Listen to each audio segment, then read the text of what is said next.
He cannot represent জাতীয় party. He has become a total disaster. উনি যেভাবে জাতীয় পার্টিটা কিডন্যাপ করে প্রেসিডেন্ট পার্ক আমাদের বাসা থেকে নিয়ে গেছেন। নির্বাচনে জিএম কাদের জামানত হারিয়েছেন, জাতীয় পার্টি কোনো আসন পায়নি, এই পরিস্থিতি আপনি কিভাবে মূল্যায়ন করেন? আমি মনে করি যে নেতৃত্বর চেঞ্জ আসা দরকার. He has become a total disaster. Definitely. He is old, he is sick, and he is 80 plus. He can't move, he cannot represent জাতীয় পার্টি. উনি এরশাদ সাহেবের মতো ওনার স্ট্যামিনা নাই, এরশাদ সাহেবের কপি উনি না. এরশাদ সাহেব ডেফিনেটলি, ওনাকে দিয়ে ডেফিনেটলি আর হবে না. উনি যেভাবে জাতীয় পার্টিটা কিডন্যাপ করে প্রেসিডেন্ট পার্ক আমাদের বাসা থেকে নিয়ে গেছেন, ওনার উচিত হবে সেটা ফেরত দিয়ে দেওয়া.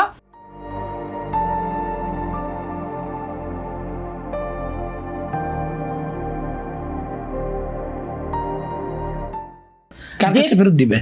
আমাদের কাছে ফেরত দেবে, আমরা যারা আছি. এবং আরো বলি যে আমরা যারা আছি জাতীয় পার্টিতে অনেকেই আছে, কতজন আছে, যারা চলে গেছে তাদেরকে ফিরিয়ে নিয়ে আসতে হবে. তাদের সবাইকে ফিরিয়ে নিয়ে আসতে হবে. এখানে যে 5 জন বড় বড় লিডার চলে গেছে, আপনার তাদেরকে ফিরিয়ে নিয়ে আসতে হবে. তাদেরকে নিয়ে উনি কি করলেন? উনি জাস্ট বিদায় করে দিলেন. এটা উনি করতে পারে না. এটা ওনার বাবার সম্পত্তি না.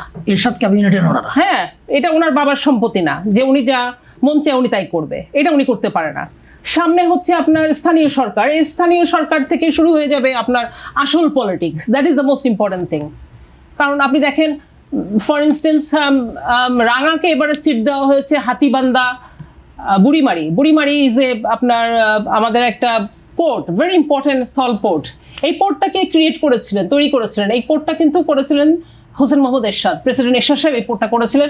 বিধায় আজকে মানুষ, আমি আপনাকে ধরিয়ে দেই যে উত্তরের যে জাপার যে ঘাঁটি, সেই ঘাঁটিতে জামায়াতের যে নিরঙ্কুশ বিজয় হয়েছে, এটা কি ধর্মীয় ইস্যু নাকি জাপার সঙ্গে তলে তলে আতাত?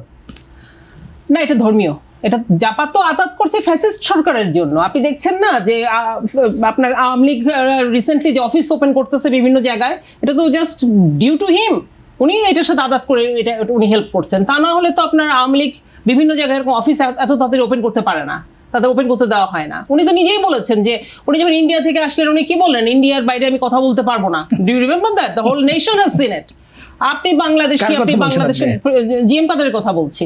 হ্যাঁ, তো উনি বললেন যে আমাকে ইন্ডিয়া যেভাবে অ্যাডভাইস করবে আমি সেভাবে আমি কথা বলবো. তো এটা হতে পারে না. আপনি আপনি রিপ্রেজেন্ট করেন বাংলাদেশের জনগণ. বাংলাদেশ হচ্ছে আপনার ঠিকানা, বা আপনি বাংলাদেশের জনগণকে নিয়ে আপনি কাজ করবেন. তো সেখানে উনি এটা করেছেন. উনি বলেছেন রিসেন্টলি, তাহলে কি জিএম কাদের রাজনীতি করেন ভারতের কথায়? ডেফিনেটলি, এটা তো ওনার কথাই প্রমাণিত. এটা তো ওনার কথা প্রমাণিত. উনি বাংলাদেশের জন্য রাজনীতি করেন না. ওনাকে যা শিখিয়ে দেওয়া হয়, যা পড়াই দেওয়া হয়, যা বলা হয়, উনি সেটাই করেন. অফকোর্স সেটাই করেন উনি. এবং এই জন্য উনি গত 3টা ইলেকশন হচ্ছে আপনার আওয়ামী লীগ সরকারের সাথে উনি সাপোর্ট দিয়েছেন. এবং উনি কি করেছে, উনি মন্ত্রী মিনিস্টার হয়েছেন. ওনার রাজনীতিটা হচ্ছে ওনার নিজস্ব ব্যক্তিগত চাওয়া এবং পাওয়া. উনি এবং ওনার স্ত্রী দুজনে মিলে শুধু গত 3টে ইলেকশন আপনার আগের সরকারের সাথে হচ্ছে তারা শুধু ব্যবসা করেছে জাতীয় পার্টিটা দিয়ে. জাতীয় পার্টি একটা দোকান খুলে ওনারা শুধু ব্যবসা করেছে. জাতীয় পার্টির ইনাদের নেতৃত্বে ইনারা রংপুরের একটা মানুষকে নিয়ে তারা চিন্তা ভাবনা করে নাই, যে সুযোগটা আজকে জামাত নিয়েছে. হ্যাঁ, জামাত ধর্মের দোহাই দিয়ে তারা বলছে যে আপনার যে বেহেশতের টিকিট, বেহেশতে যেতে পারবে. পৃথিবীতে কোথায় কোন ধর্মে কোথায় লেখা আছে, কোথায় কোন কোরআন শরীফে কোন আয়াতে কোন সূরাতে কোথায় লেখা আছে আপনি জামাতকে ভোট দিলে আপনি যে বেহেশতে যেতে পারবেন? এটা কোথায় আছে? বেহেশতের টিকিট. এটা অবভিয়াসলি আমাদের যে ইমোশনাল যে সেন্টিমেন্ট মানুষের, সেটা হচ্ছে তারা কি বলেছে বেশ্যা. আপনার এটা কি করলো, তারা হচ্ছে আপনার মানুষের সেন্টিমেন্ট নিয়ে কাজ করতেছে. সেন্টিমেন্ট নিয়ে কাজ করা সহজ.